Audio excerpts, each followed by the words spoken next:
नमस्कार, बहुत स्वागत है आप सभी का। आप मुझे न्यूज़ 18 के डिजिटल प्लेटफॉर्म पर देख रहे हैं। मैं हूं आपके साथ जया मिश्रा।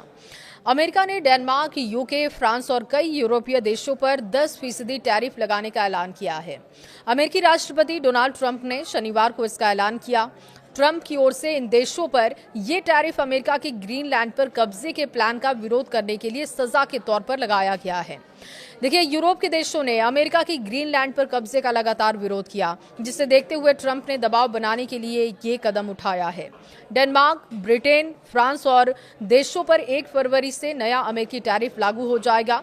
ये फैसला ट्रंप की उस चेतावनी के एक दिन बाद आया है जिसमें उन्होंने कहा था कि वो उन देशों पर टैरिफ लगाएंगे जो उनके ग्रीनलैंड प्लान का विरोध करते हैं।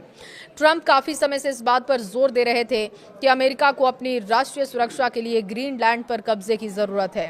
ट्रंप ने सोशल मीडिया पर लिखा, हम ग्रीनलैंड पर अमेरिका के कंट्रोल का विरोध करने के लिए 8 यूरोपीय देशों के सामानों पर फरवरी से 10% इंपोर्ट टैक्स लगाएंगे। Denmark, Norway, Sweden, France, Germany, UK, Netherland और फिनलैंड को ये टैरिफ देना होगा। अमेरिका की ग्रीनलैंड पर डील नहीं होती है तो 1 जून से टैरिफ बढ़ाकर 25% कर दिया जाएगा।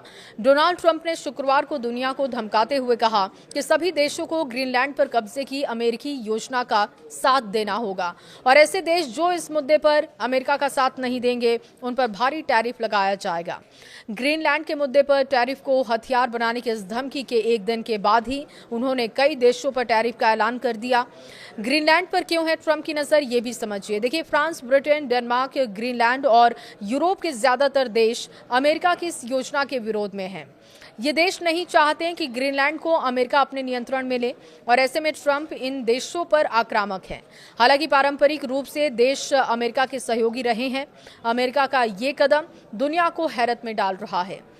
ग्रीनलैंड प्राकृतिक संसाधनों से भरपूर द्वीप है जो कि उत्तरी अमेरिका और आर्कटिक के बीच में है। करीब 57,000 की आबादी वाले इस द्वीप को 1979 से स्वशासन हासिल है, लेकिन रक्षा और विदेश नीति डेनमार्क के हाथों में है। ग्रीनलैंड के लोग और नेता अमेरिका का हिस्सा बनने के विचार के खिलाफ अपना पक्ष रखते रहे हैं।